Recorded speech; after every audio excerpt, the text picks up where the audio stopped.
For 5 years, I thought I had the perfect friend group. We did everything together, and I felt so lucky to be part of their successful, rich lives. Then, I decided to surprise my friend Emma at her marketing firm for her birthday, but the receptionist had never even heard of her. That's when I discovered that none of my friends were who they claimed to be. I spent 5 years thinking I had found my chosen family, but I was actually the only real person in a group of complete strangers pretending to be my friends. My name is Rachel, and I'm 28 years old. For the past 5 years, I've been part of what I thought was the most amazing friend group anyone could ask for. There were 6 of us total. Me, Emma, Jake, Sophia, Marcus, and Lily. We met through a young professionals networking group when I first moved to the city after college, and we clicked immediately. We did everything together: weekend trips, dinner parties, holiday celebrations, birthday parties. They felt like the family I'd chosen for myself. Each of my friends had such interesting, successful lives that honestly made me feel a little insecure sometimes. Emma worked as a marketing executive at a prestigious firm called Thompson Marketing Group and was always jetting off to conferences in exciting cities. She'd come back with stories about meeting industry leaders and closing major deals. She had this corner office with a view of the harbor and a company credit card that she used for client dinners at expensive restaurants. Emma would casually mention her 6-figure salary and talk about the stock options she was receiving as part of her compensation package. Jake was a freelance photographer who did shoots for major magazines and had this amazing downtown loft studio. His Instagram was filled with behind-the-scenes shots from fashion shoots and celebrity portraits. He'd casually mention working with famous models and having his work featured in national publications like Vogue and GQ. His studio was incredible: exposed brick walls, professional lighting equipment everywhere, and framed prints of his supposedly published work covering the walls. He drove a vintage Mercedes that he claimed he'd bought with earnings from a particularly lucrative magazine contract. Sophia worked in finance and seemed to make incredible money, always wearing designer clothes and talking about her investment portfolio. She'd discuss stock picks and market trends like she was some kind of Wall Street insider. Her apartment was filled with expensive art and furniture, and she drove a BMW that she claimed was just her weekend car. She was always planning exotic vacations to places like Japan and Switzerland, posting photos from first-class flights and luxury hotels. Sophia would mention her bonus checks and talk about considering early retirement because her investments were doing so well. Marcus was a software developer at a tech startup called Innovate Tech that was supposedly about to go public, and he was always talking about stock options and IPO timelines. He'd show us prototypes of the app his company was developing and explain complex technical concepts about artificial intelligence and machine learning. His apartment was like something out of a tech magazine, with multiple computer monitors, smart home devices, and gadgets I'd never seen before. He drove a Tesla and was always talking about the latest tech conferences he was attending or speaking at. Lily worked as an event coordinator for high-end weddings and corporate parties, and she seemed to know everyone in the city's social scene. She'd tell us stories about coordinating events for celebrities and politicians, name-dropping famous clients and exclusive venues. Her apartment was elegantly decorated and always looked like it was ready for a photo shoot. She drove a Range Rover and wore designer clothes that she claimed were gifts from grateful clients. Lily was always getting invited to exclusive parties and gallery openings, and she'd share photos from red carpet events and charity galas. Meanwhile, I was working as a junior accountant at a small firm called Peterson & Associates, living in a basic one-bedroom apartment, and constantly feeling like I was behind in life compared to my successful friends. I made $45,000 a year, which was decent for someone just starting their career, but nothing compared to what they all seemed to be earning. I drove a used Honda Civic and shopped at Target while they were wearing designer clothes and eating at restaurants I couldn't afford, but they never made me feel bad about it. They were always supportive and encouraging, telling me that success comes at different times for everyone and that I shouldn't compare myself to others. Emma would say things like, "Money isn't everything, Rachel. You're building a solid foundation for your career." Jake would insist that my steady job was actually smarter than his unpredictable freelance income. Sophia would offer to help me with investment advice when I was ready to start building wealth. Marcus would talk about how accounting was actually more stable than tech, and Lily would say that my practical nature was refreshing compared to the drama in her industry. We had this tradition of monthly dinner parties where we'd rotate hosting at each other's places. Emma's apartment was this gorgeous high-rise with floor-to-ceiling windows and expensive furniture. The kitchen had professional-grade appliances and a wine fridge stocked with bottles that probably cost more than my monthly rent. When she cooked for us, she'd prepare these elaborate meals with ingredients I'd never heard of, like truffle oil and imported cheeses. Her dining room table was solid hardwood and could seat 8 people comfortably. The living room had a massive flat-screen TV and surround sound system that made movie nights feel like being in a theater. Jake's loft was like something out of a magazine, with exposed brick walls and professional photography equipment everywhere. He'd show us his latest projects and explain the technical aspects of different shots. The space felt like a real working studio, with props and backdrops stored in organized corners. He even had a dark room where he claimed to develop film for special projects. His furniture was a mix of vintage and modern pieces that looked expensive and carefully curated. The kitchen was small but had high-end appliances, and he had a collection of vintage cameras displayed on floating shelves. Sophia's place was minimalist and modern with art that probably cost more than my car. Everything was perfectly curated and expensive looking, from the marble countertops to the hardwood floors. She had this walk-in closet that was bigger than my bedroom, filled with designer shoes and handbags organized by color. Her bathroom looked like a spa, with high-end skincare products and luxury towels. The living room had a white leather sofa and a glass coffee table with art books and magazines perfectly arranged. Her bedroom had a king-size bed with Egyptian cotton sheets and a view of the city skyline. Marcus's apartment was a tech enthusiast's dream, with smart everything and gadgets that seemed straight out of the future. He'd demonstrate voice-controlled lighting and show us beta versions of apps before they were released to the public. His home office had multiple screens and equipment that looked incredibly expensive and professional. The living room had a massive gaming setup with the latest consoles and a VR system. His kitchen had smart appliances that he could control from his phone, and he had multiple computers set up throughout the apartment for different projects. Lily's place felt like a boutique hotel, with fresh flowers everywhere and furniture that looked like it came from high-end design magazines. She had a dedicated office space where she kept portfolios of her event planning work, filled with photos of beautiful weddings and corporate events. Everything was perfectly organized and aesthetically pleasing. Her guest bathroom had fancy hand soaps and monogrammed towels.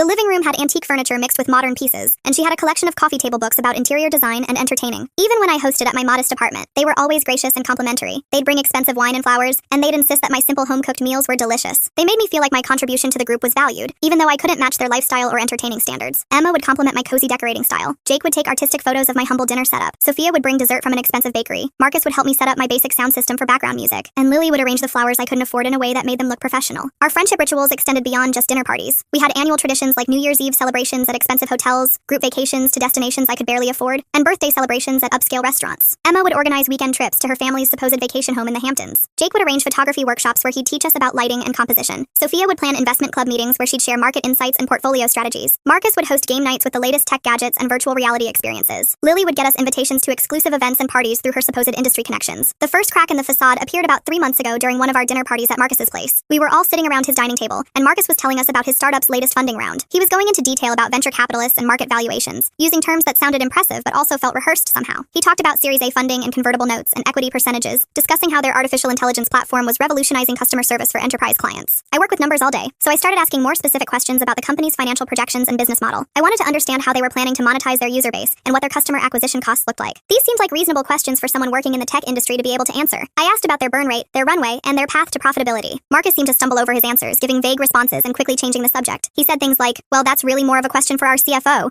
and the specifics are confidential, but I can tell you we're very optimistic." When I pressed for more details about the technology stack or the competitive landscape, he became increasingly uncomfortable. At the time, I just figured he was being cautious about sharing proprietary information, which made sense. But something about his body language seemed off, like he was uncomfortable discussing details about his own job. A few weeks later, I was walking through downtown during my lunch break when I thought I saw Jake coming out of a Starbucks. I called out his name and started walking toward him, excited to say hello. But as I got closer, I realized it wasn't Jake at all, just someone who looked similar from a distance. The weird part was that this guy was wearing the exact same jacket that Jake had worn to dinner the previous weekend, and he was carrying a camera bag identical to Jake's. It made me wonder if Jake had somehow lost his jacket and camera bag, or if there was some other explanation for the coincidence. I started paying more attention to little inconsistencies after that. Sophia would post Instagram photos from expensive restaurants and vacation destinations, but when I asked her about them later, her descriptions of the experiences seemed vague and secondhand. She'd say things like, "Oh, the food was amazing," but couldn't remember specific dishes or details about the service. Her vacation photos were gorgeous, but when I asked about recommendations for hotels or restaurants, she couldn't provide useful information. When I mentioned wanting to try a restaurant she'd supposedly been to, she'd make excuses about why we shouldn't go there or say it had closed down. Emma would talk about her business trips, but when I mentioned wanting to visit some of the cities she'd supposedly been to, she couldn't give me any specific recommendations for restaurants or attractions. She'd make general statements like, "Chicago is great," but couldn't tell me about neighborhoods to visit or specific experiences she'd had there. For someone who traveled for work constantly, she seemed remarkably unfamiliar with the places she claimed to visit regularly. When I asked about her hotel preferences or airline status, she'd give generic answers that didn't match someone who traveled frequently for business. I also started noticing that our friend group was surprisingly isolated from their supposed coworkers and professional contacts. In 5 years of friendship, I'd never met anyone from Emma's marketing firm, despite her claims that she worked closely with a large team. Jake never introduced us to other photographers or models he claimed to work with. Sophia never brought colleagues to any of our gatherings, even though she supposedly worked at a large financial firm with lots of young professionals. Marcus never mentioned specific coworkers by name, and when he did reference his team, the details were always vague and generic. Lily never invited us to any of the events she supposedly coordinated, claiming they were too exclusive or that she couldn't get additional tickets. The breaking point came 2 months ago when I decided to surprise Emma at her office for her birthday. I'd bought her favorite lunch from this expensive sushi place nearby, and thought it would be a nice gesture to show up at her marketing firm with food and flowers. I'd never been to her office before, but she'd mentioned the company name countless times, and I'd looked up the address online. Thompson Marketing Group was supposedly one of the most prestigious firms in the city, with offices in a gleaming high-rise downtown. The building was impressive, a modern high-rise in the financial district with a marble lobby and security desk. I told the security guard I was there to visit Emma Collins at Thompson Marketing Group on the 15th floor. He checked his directory and directed me to the elevator, so I assumed everything was normal. The elevator was crowded with professionals in expensive suits, and I felt underdressed in my simple work clothes. When I arrived at the 15th floor and approached the reception desk, I asked for Emma Collins in marketing. The receptionist, a polished woman in her 30s, looked confused and said there was no one by that name working there. I assumed maybe Emma went by her middle name or had gotten married and changed her last name without telling us. I described her physical appearance in detail and asked if anyone matching that description worked in the marketing department. The receptionist was very patient and helpful, but after checking with several people and looking through employee directories, she confirmed that no one matching Emma's description worked anywhere in the building. She even called the HR department to double check, thinking maybe Emma was a new hire who hadn't been added to the directory yet. But there was no record of anyone named Emma Collins ever working for Thompson Marketing Group. I was completely bewildered. I'd been to Emma's apartment dozens of times. I'd heard her take work calls where she discussed specific campaigns and client meetings. She'd complained about particular coworkers and projects. She'd shown us company-branded merchandise and business cards with the Thompson Marketing Group logo. How could she not work where she said she worked? I decided not to confront Emma directly about it at first. Instead, I started doing some detective work to see if I could figure out what was going on. I began paying closer attention to everyone's stories and looking for ways to verify the information they shared with the group. I started keeping notes about the details they mentioned and looking for inconsistencies or claims I could fact-check.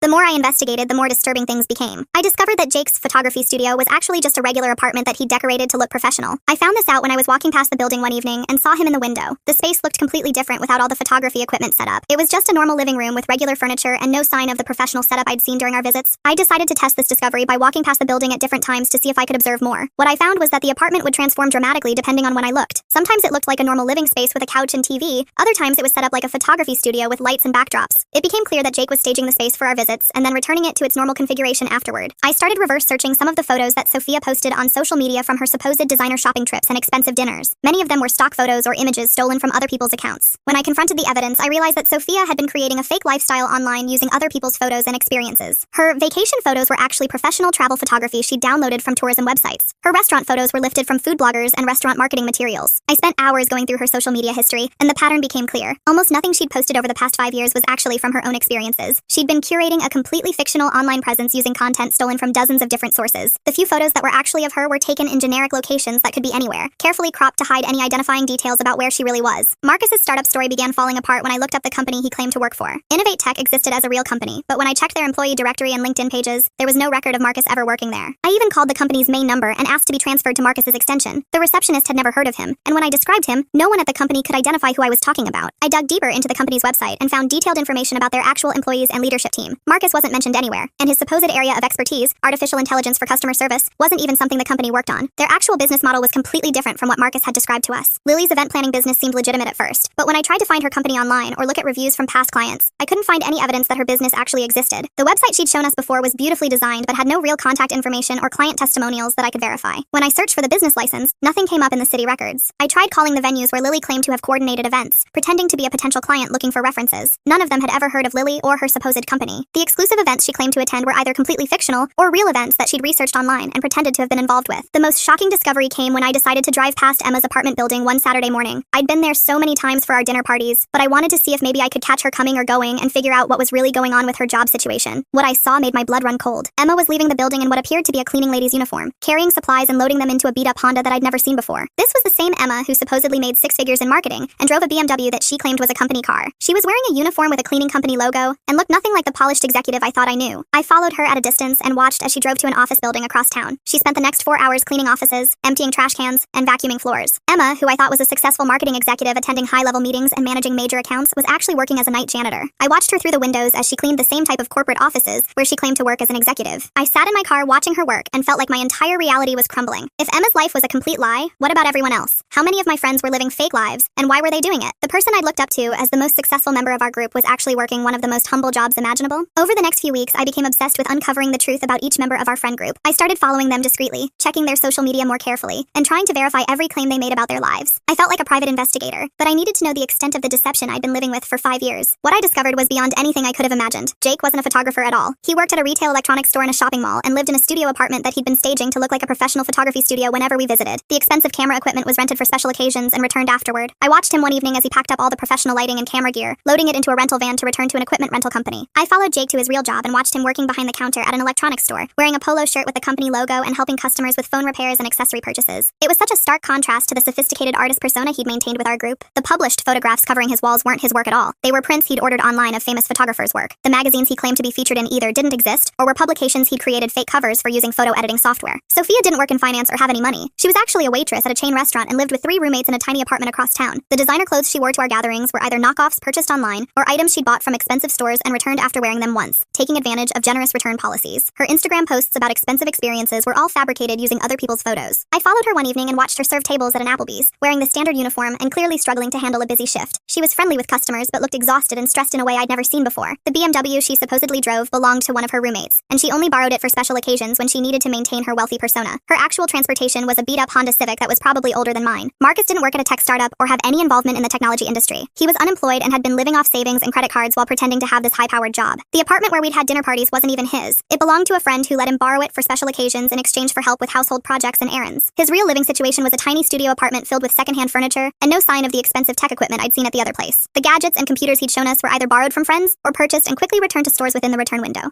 He'd been accumulating massive credit card debt to maintain his fake lifestyle, and I later learned he was facing eviction from his studio apartment. Lily's event planning career was entirely fictional. She worked part-time at a grocery store stocking shelves and lived in a basement apartment with a roommate. When she hosted our group, she would rent a nice Airbnb for the evening and pretend it was her place. The portfolio of events she'd planned was actually photos stolen from real event planners' websites and social media accounts. She'd spent hours researching the event planning industry so she could speak knowledgeably about it, but she'd never actually coordinated a single real event. The Range Rover she supposedly drove was actually a rental that she would get for special occasions, carefully timing the rental periods around our group gatherings and social media posts. Her designer clothes came from consignment shops and discount retailers, mixed with strategic purchases that she would return after wearing once. The coordination required to maintain these lies was staggering. They had created fake social media accounts, staged photos, borrowed or rented locations, and somehow managed to keep their stories straight across years of friendship. They'd even created fake work schedules that aligned with each other so their lies wouldn't conflict when we made plans or discussed our weeks. But the most disturbing part was that they'd all been lying together. This wasn't a case of individual people embellishing their lives. It was a coordinated effort where all 5 of my friends had agreed to create fake personas and maintain an elaborate deception. They'd formed their own support network for maintaining their lies,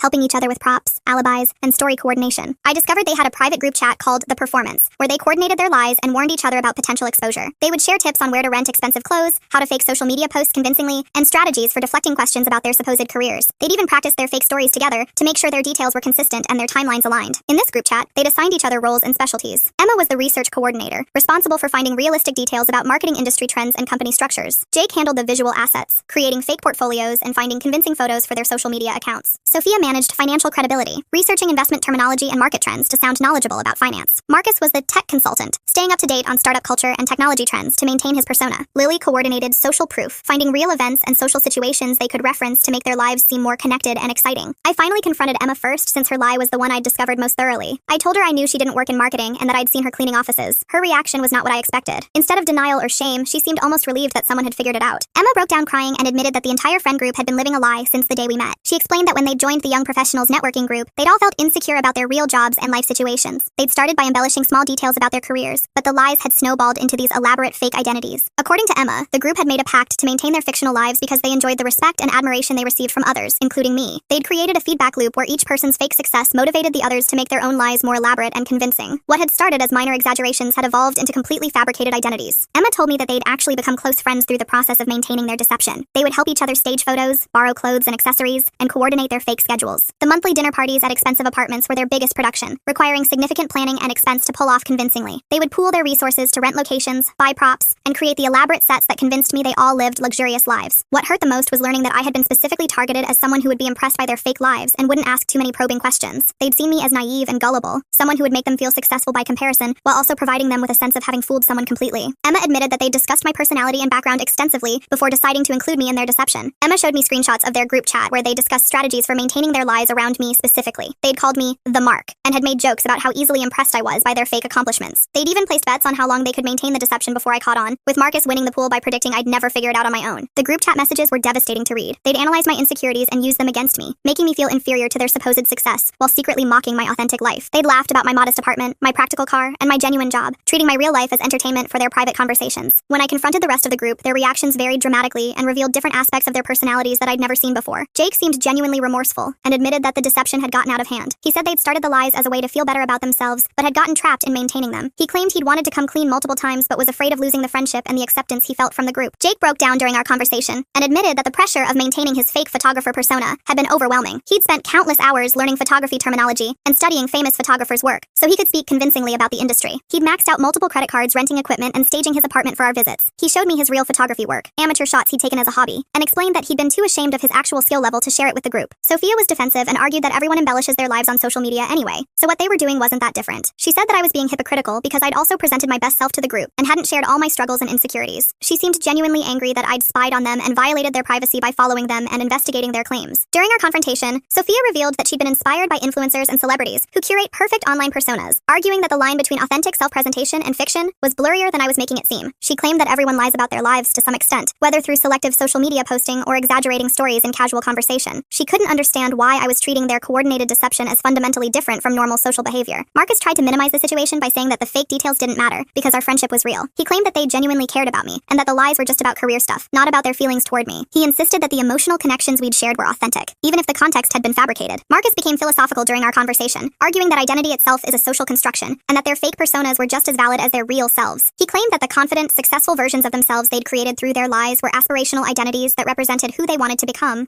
He seemed to genuinely believe that the deception had been a form of positive visualization that would eventually become reality. Lily was the most upset about being caught, and actually seemed angry at me for investigating their lives instead of just accepting what they told me. She accused me of being paranoid and controlling, saying that I'd violated their trust by following them and checking up on their stories. She seemed to genuinely believe that I was the one who had done something wrong by uncovering their deception. Lily's reaction was the most disturbing because she showed no remorse for the lies themselves, only anger at being discovered. She argued that I had no right to stalk them or investigate their private lives, completely missing the point that they'd been lying to me for 5 years. She seemed to view our friendship as a performance where everyone was supposed to play their assigned roles without asking too many questions. The confrontation revealed just how deep their deception went, beyond what I'd already discovered. They'd been group texting about me behind my back for years, sharing strategies for maintaining their lies, and warning each other when I seemed suspicious about something. They'd created detailed backstories for their fake careers, and had practiced answering questions about their supposed jobs. They'd also been making fun of me in their private conversations, joking about how easily I believed their stories and how impressed I was by their fake accomplishments. Reading some of the text messages that Emma showed me was devastating. These people I'd considered my closest friends had been viewing me as entertainment and a confidence boost, rather than a genuine relationship. The messages revealed that they'd been analyzing my reactions to their stories, adjusting their lies based on what seemed to impress me most. They'd noticed that I was particularly interested in career success and financial stability, so they'd focused their fabrications on those areas. They'd crafted their fake personas specifically to appeal to my values and insecurities. The financial cost of maintaining their deception had been enormous, and was one of the factors that eventually made their situation unsustainable. Between renting apartments for dinner parties, buying or renting expensive clothes and accessories, and funding their fake social media lifestyles, each of them had gone into significant debt. They'd been essentially performing wealth and success that they couldn't afford, all to maintain their image within the friend group. Emma had maxed out 3 credit cards and taken out a personal loan to fund her fake lifestyle. She'd been working extra shifts at her cleaning job to make minimum payments on her debt, while also saving money for the expensive props needed to maintain her marketing executive persona. She'd calculated that she'd spent over $30,000 over 5 years on maintaining her fake identity. Jake had spent his entire savings on camera equipment rentals and expensive clothes. He'd been living paycheck to paycheck while renting professional photography gear for our gatherings and social media posts. He'd also invested money in creating fake business cards, websites, and portfolios to support his photographer persona. The financial stress had been affecting his mental health and his performance at his real job. Sophia was living paycheck to paycheck while spending hundreds of dollars on outfit rentals and fake designer accessories. She'd been using credit cards to fund her fake restaurant experiences and vacation posts, carefully timing her purchases to avoid immediate financial consequences. She'd even created fake bank statements and investment account screenshots to share with the group when discussing her supposed financial success. Marcus had accumulated over $30,000 in credit card debt and was facing potential bankruptcy. He'd been using cash advances to pay rent on his studio apartment while also funding the props needed for his tech entrepreneur persona. The friend who let him borrow the nice apartment for our gatherings had been charging him a fee for each use, adding to his financial burden. Lily had been working extra shifts at the grocery store to fund her event planner persona, but even with the additional income, she couldn't keep up with the costs. She'd been maxing out credit cards to pay for Airbnb rentals, designer outfit purchases, and car rentals. She'd also been borrowing money from family members under false pretenses, claiming she needed funds for her supposed business. What made the situation even more twisted was that they'd all been struggling with the same insecurities about their real lives, but instead of supporting each other authentically, they'd created this competitive environment where everyone felt pressure to maintain increasingly elaborate lies. They were all working service jobs or entry-level positions while pretending to have these glamorous careers, creating a support group based on mutual deception rather than mutual understanding. The psychological toll of maintaining such extensive lies had also been significant for all of them. Emma admitted that she'd been having anxiety attacks about being discovered and had started avoiding certain social situations where her fake story might be challenged. She'd been living in constant fear that someone from Thompson Marketing Group would see her social media posts and expose her lies. Jake said he'd lost track of which version of himself was real and which was the performance he put on for others. He'd been struggling with identity issues and depression related to the gap between his authentic self and his fake persona. He'd started believing some of his own lies and had become confused about his actual skills and accomplishments. Sophia had developed an eating disorder related to the pressure of maintaining her wealthy, successful image. She'd been skipping meals to save money for her fake lifestyle, while also trying to maintain the appearance of someone who could afford expensive restaurants and luxury experiences. The stress of coordinating her lies had been affecting her sleep and her performance at her real job. Marcus had been experiencing panic attacks related to his financial situation and the fear of being discovered. He'd been unable to sleep because of anxiety about his mounting debt and the unsustainability of his fake lifestyle. He'd started avoiding family and old friends because he couldn't maintain his lies across multiple social circles. Lily had been dealing with severe depression and isolation despite being surrounded by our friend group. She'd felt disconnected from her authentic self and had started to believe that no one would like her real personality or life situation. The effort required to maintain her fake persona had been exhausting and had left her feeling empty and disconnected. During our group confrontation, I learned about additional lies they'd told that I hadn't even discovered during my investigation. Marcus admitted that the startup he claimed to work for was actually a company he'd applied to, but never heard back from. He'd created an elaborate fantasy about working there and had even forged fake pay stubs and employment verification letters in case anyone ever asked for proof of his employment. Sophia revealed that her investment portfolio was entirely fictional and that she'd been using investment apps demo modes to create fake screenshots of supposed gains. She'd even created fake bank statements showing large balances that didn't exist, using photo editing software to alter real statements from her nearly empty checking account. Lily confessed that the exclusive events she claimed to attend were actually parties she'd seen on social media and researched extensively so she could describe them as if she'd been there. She'd never planned a single real event and had no connections in the industry she claimed to work in. Her supposed client testimonials were fictional reviews she'd written herself. Jake admitted that his photography equipment wasn't just rented for special occasions. He'd actually been involved in a complex equipment sharing scheme with several other people who were also faking their careers.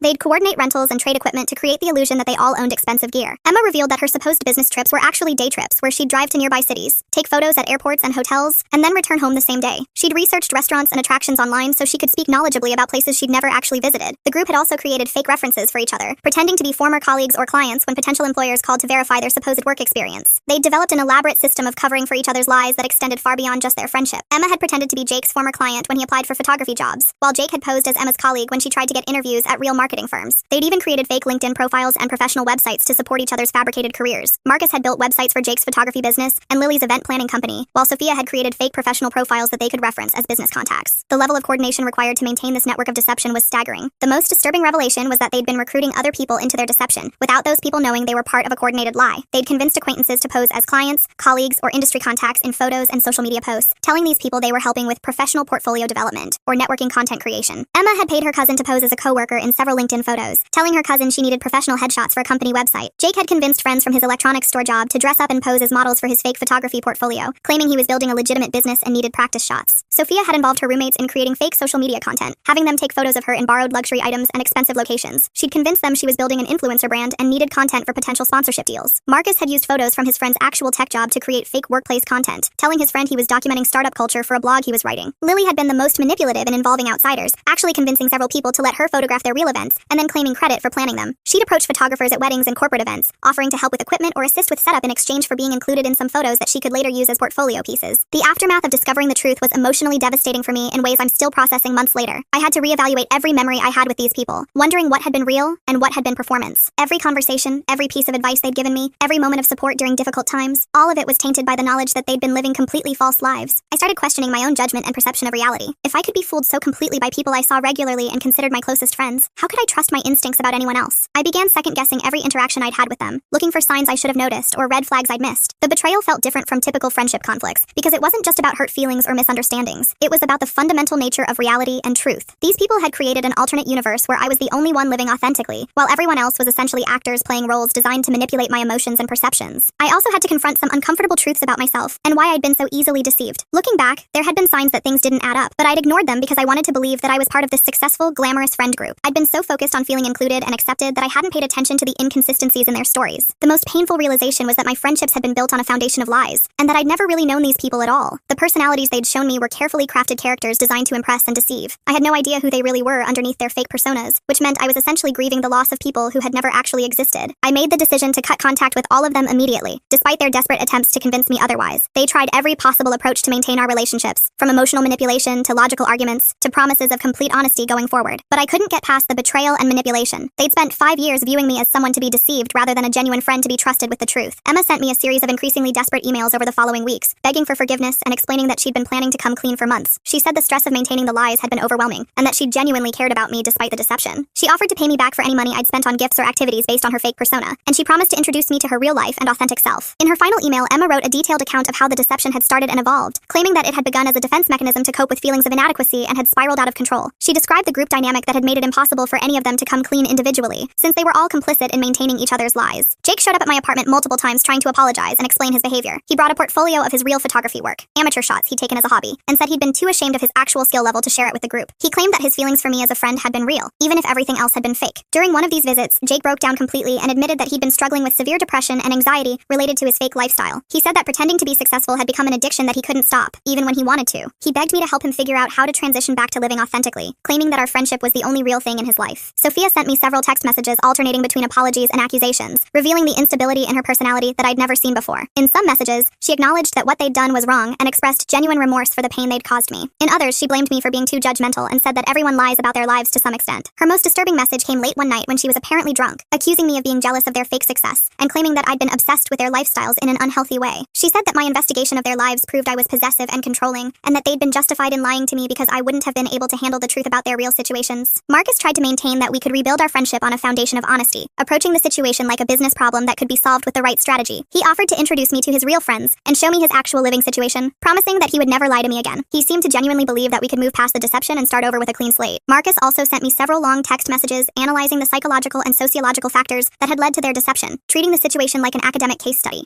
He argued that their behavior was a rational response to societal pressure to appear successful, and that condemning them for adapting to unrealistic social expectations was unfair. Lily was the most hostile in her response to my decision to end the friendship, revealing a vindictive side of her personality that I'd never encountered before. She accused me of being self-righteous and said that I was overreacting to what she considered harmless role-playing. She claimed that I'd been judgmental about their real jobs and income levels, which justified their decision to lie to me. In her final communication, Lily actually threatened to expose embarrassing information about me that I'd shared with the group in confidence, claiming that if I was going to ruin their lives by telling people about their deception, she would make sure I faced consequences too. This threat confirmed that she hadn't learned anything from the experience and was still thinking in terms of manipulation and retaliation. The experience left me with significant trust issues and made me question my ability to judge people's character in fundamental ways. If I could be fooled so completely by people I saw regularly and considered my closest friends, how could I trust my instincts about anyone else? I became much more cautious about new relationships and found myself constantly looking for signs that people might be lying to me. I also had to deal with the practical consequences of losing my entire social circle at once. These people had been my primary source of social interaction for 5 years, and suddenly I was completely alone in a city where I didn't have many other connections. I had to rebuild my social life from scratch while processing the trauma of discovering that my closest relationships had been based on elaborate deceptions. The isolation was particularly difficult during holidays and special occasions when I would normally have spent time with the group. I found myself scrolling through old photos from our gatherings, trying to identify which moments had been genuine and which had been performance. It was like trying to solve a puzzle where most of the pieces were fake, and I could never be certain about which memories were real. I started therapy with Dr. Martinez about 6 weeks after cutting contact with the group, initially seeking help for what I thought were trust issues and depression. But as I described the situation to her, she helped me understand that what I'd experienced was actually a form of psychological manipulation and abuse that had specific terminology and treatment approaches. Dr. Martinez explained that I'd been the victim of what psychologists call gaslighting on a massive scale, where my perception of reality had been systematically distorted by people I trusted. She helped me understand that the shame I felt about being deceived wasn't warranted, and that my trusting nature wasn't a character flaw, even though it had made me vulnerable to their manipulation. Through therapy, I learned about the concept of trauma bonding, which explained why I'd felt so close to people who were actively deceiving me. The shared experiences and emotional intimacy I'd felt with the group had been real from my perspective, even though it had been manufactured from theirs. This helped me understand why the betrayal felt so devastating, and why I was having trouble processing the loss. Dr. Martinez also helped me understand that the phenomenon of people creating fake personas to gain social acceptance is more common than I'd realized, especially in environments where there's pressure to appear successful and accomplished. Social media has made it easier than ever for people to fabricate impressive lives, and the networking culture in major cities can create environments where people feel compelled to exaggerate or lie about their achievements. We worked together to identify the specific vulnerabilities in my personality and circumstances that had made me susceptible to their deception. My desire to be accepted and included, combined with my tendency to give people the benefit of the doubt, had created perfect conditions for their manipulation to succeed. Understanding these factors helped me develop strategies for protecting myself in future relationships. The experience has made me more empathetic toward people who struggle with feelings of inadequacy or imposter syndrome, but it's also made me much more aware of the importance of authenticity in relationships. I now value friends who are comfortable being vulnerable about their struggles and insecurities rather than people who seem to have perfect lives. Looking back, I can see that my fake friends were probably suffering from their own deep insecurities and feelings of inadequacy. Creating elaborate lies about their lives was likely their way of coping with shame about their real circumstances. While this doesn't excuse their behavior toward me, it helps me understand the psychological motivation behind their deception and prevents me from taking their betrayal entirely personally. I've slowly built new friendships based on honesty and authenticity, and while it took time to trust people again, I now have relationships that feel much more genuine and supportive. My current friends know about my struggles with work, relationships, and personal challenges, and I know about theirs. We support each other through real problems, rather than competing to appear more successful. The experience also motivated me to be more honest about my own life, and to stop comparing myself to others based on external appearances of success. I realized that I'd been just as focused on image and status as my fake friends were, which is part of what made me vulnerable to their deception. I was so eager to be part of what seemed like a successful, glamorous group that I didn't question whether their lives were too good to be true. Sometimes I wonder what would have happened if I'd never discovered the truth about my friends' lies. Would they have eventually come clean, or would they have continued the deception indefinitely? Would the weight of maintaining such elaborate lies have eventually caused their relationships to implode anyway? Or would I have spent years or even decades living in their fabricated reality? I also think about whether there might have been a way to salvage the friendships if they'd been honest with me from the beginning about their real lives and struggles. If they'd told me they were working service jobs while trying to build careers, or that they were struggling financially but had big dreams, I would have been supportive and understanding. The lies themselves were more damaging to our relationship than the truth would have been. The whole experience taught me that genuine friendship requires vulnerability and authenticity, even when the truth isn't impressive or glamorous. The people who are worth having in your life are the ones who will accept and support you regardless of your job title, income, or social status. Anyone who requires you to be someone you're not in order to maintain their friendship isn't someone who genuinely cares about you as a person. I'm grateful that I discovered the truth about my fake friends, even though it was painful at the time. Living in a relationship built on lies would have continued to damage my sense of reality and self-worth. Now I have the opportunity to build genuine connections with people who value honesty and authenticity as much as I do. The experience has made me a more discerning person when it comes to relationships, but it hasn't made me cynical. I still believe that most people are fundamentally honest and that genuine friendships are possible. I've just learned to pay attention to consistency between people's words and actions, and to trust my instincts when something doesn't feel right. If anyone reading this finds themselves in a similar situation, I want them to know that being deceived by people you trust isn't a reflection of your intelligence or worth as a person. Skilled manipulators can fool anyone, and having a trusting nature is actually a positive quality, even if it sometimes makes you vulnerable. The important thing is learning from the experience and using it to build better, more authentic relationships in the future. The most important lesson I learned is that real friendship isn't about impressing each other or competing for status. It's about accepting and supporting each other through both successes and struggles. True friends celebrate your authentic achievements and help you through your genuine challenges, rather than creating elaborate fantasies designed to make themselves feel better at your expense.